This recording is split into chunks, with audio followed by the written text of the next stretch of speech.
Hello and welcome back to another update where I cover the latest developments throughout the front line in the Russo-Ukrainian war. It is your host Weeb Union, and in this one there are numerous advances across the Donetsk region in favor of the Russians.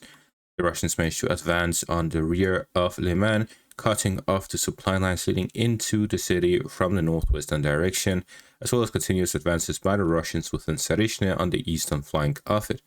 The Russians also continued offensive operations in the Pokrovsk direction, advancing deeper into the city from the southern flank, and the Russians managed to continue their advances in the southwestern outskirts of the Donetsk region on the northern flank of Komyushovacha. There's been no Ukrainian advances over the past 24 hours. Starting out in the southwestern outskirts of the Donetsk region, the Russians crossed through the Dnipropetrovsk region back into the Donetsk region from the northern flank of Komyushovacha, encircling the Ukrainian forces within the fortified positions just to the south of Meliivka on the northeastern flank of Komyushovacha, and continuing the advances along the defensive line of the Ukrainians within the Dnipropetrovsk, Zaporizhia regions. The Russians are slowly pushing through the second defensive line as they've reached the outskirts of the Ternova direction of the defensive lines and advancing along the Meliivka direction in the northeast. And with the push to gain control of Komyushovacha, the Russians are slowly looking to gain control over the defensive line, including the Balsh here in the eastern outskirts, as they close in on the highway here to the north of Huliaipole. The Russians are here not just looking to gain control of the defensive lines, but also to cut off the supply lines of the Ukrainians to their main logistical hub in the eastern parts of the Zaporizhia region. The Russians are developing offensive operations here on the eastern outskirts of the Zaporizhia region as a part of a larger operation to gain control over Huliaipole, the first and second defensive lines along the highway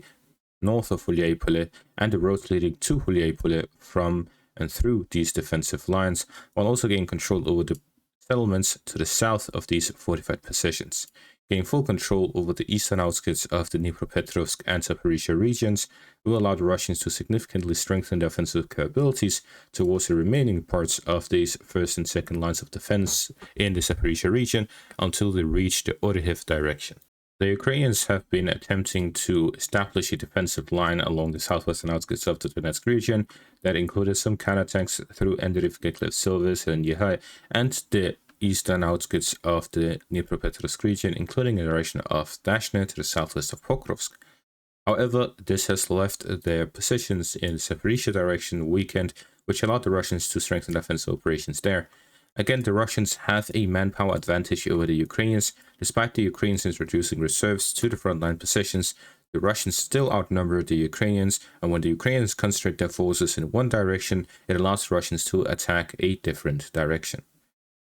The Russians also continued advances within the Pokrovsk direction, gaining control or regaining control over the southwestern outskirts of the city, as they managed to regain control over the majority of Troyenda and the southwestern residential area towards the forest lines. The Russians also managed to regain control over the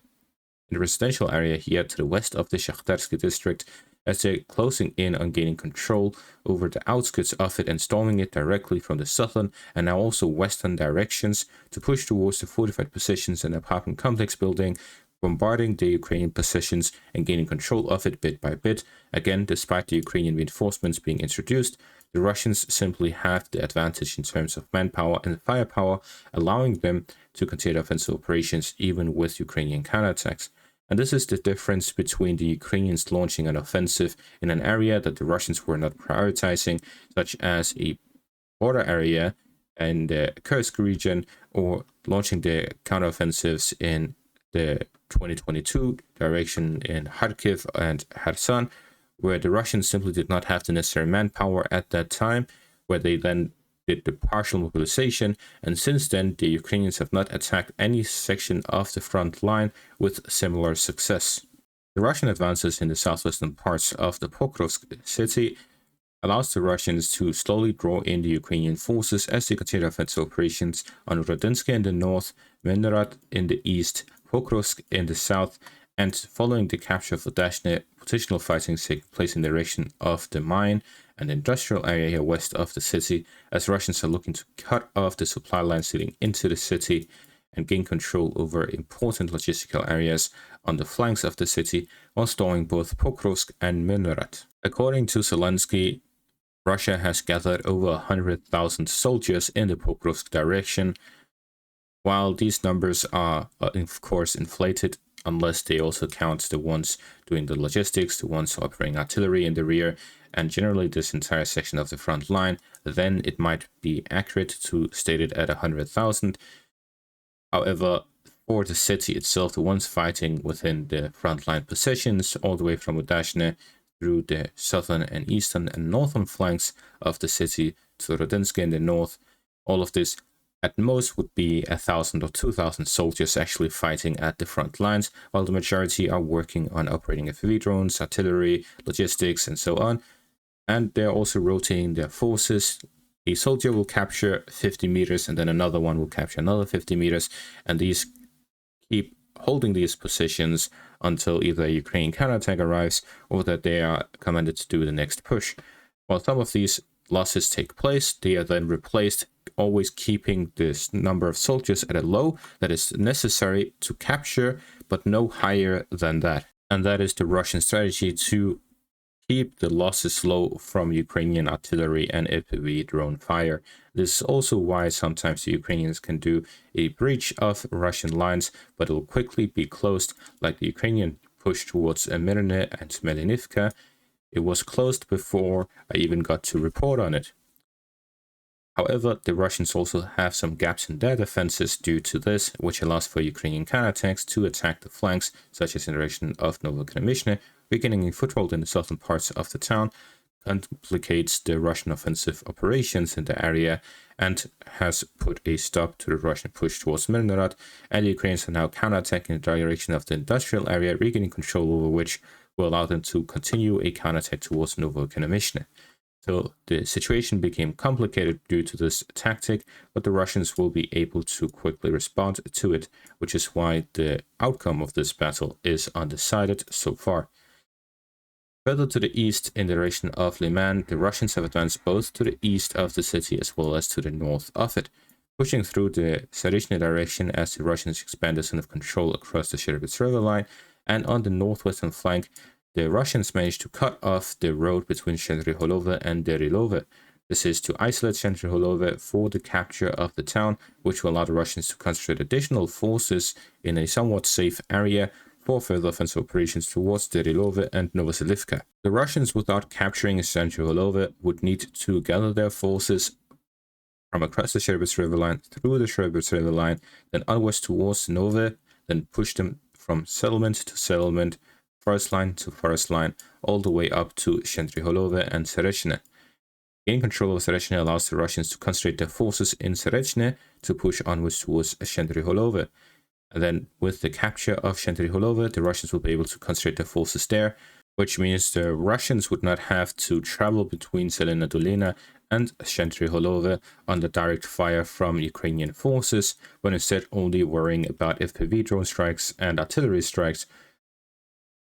In comparison, this large distance between Zelena Dolina and Shendryholove now encounters direct fire from Ukrainian forces at the northern and eastern parts of the settlement. Gaining control over Shendryholove would mean that the travel time under direct fire would significantly shorten to the distance between Shendryholove and Derilove or towards Novoselivka. And this allows Russians to strengthen their offensive capabilities, the more so as they gain control of here in the northwestern flank of Leman, until they gain control over Dobryshevo and Borova here on the western flank of the city. The stronger the concentration of forces the Russians would have to be able to significantly strengthen their offensive capabilities in that direction, but also the defensive capabilities to hold the flank of Leman in the northwestern direction, and then strengthen the offensive operations in the direction of Leman, which would mean their offensive capabilities would go to Dobryshevo, while the defensive would go to Novoselivka and Yarova. This is what allowed the Russians to significantly speed up offensive capabilities in the directions of Sarishne compared to Torske. While the Battle of Torske took approximately a year from the first time the Russians started storming it until they gained control of it, the Russians' push from Torske into Sarishne has been fairly quick. Within a few weeks, the Russians have already gained control of about a third of the settlement. This is taking place because the Russians are able to concentrate their forces within Torske Having enough soldiers within the settlement will allow them to pour their forces into Sarishne, and with the forces going into Sarishne, they'll be able to double up on the amount of forces, strengthen their offensive capabilities, and slowly gain control of it. The more they gain control over Sarishne, the larger concentration of forces they will have, and the lower concentration of forces the Ukrainians will have, and the process will speed up until they reach the outskirts, where the Ukrainian forces will not be able to withdraw any longer, and the Ukrainians will make a last stand or to a fighting withdrawal, which will either speed up or slow down the Russian capture of it. There are some Ukrainian fortifications on the outskirts of Sarishne, which will make it difficult for the Russians to advance beyond what they currently control, but with the Russian push towards Mirne on the northern flank, flanking these fortified positions would be possible, and a push towards Stavki, storming these fortifications head-on, but gaining control over the settlement would then allow the Russians to completely flank the fortifications within the vicinity of Sarishne, and a push through the Sherebets River line across the Serbiansky forest area would also allow the Russians to flank the fortified positions from the southern flank. Therefore, it is unlikely the Russians will gain full control over Sarishne before expanding their zone of control on the northern and southern flanks of it. A push across the Serbs River line through the Serbiansky forest area will allow the Russians to also flank the positions of the Ukrainians in the direction of Yempil along the Siversk-Donetsk river line and down towards the highway connecting Siversk with Leman for a push towards Leman in the northern direction through the roads in the Serbiansky forest area, or a push towards gaining control over the Siversk-Donetsk river line itself, expanding their positions on the northern flank, but also allowing them to deploy artillery forces and FPV drone forces in the forest area, which will provide cover for the Russian forces storming Siversk in the eastern flank. The Russians already control everything east of the town itself,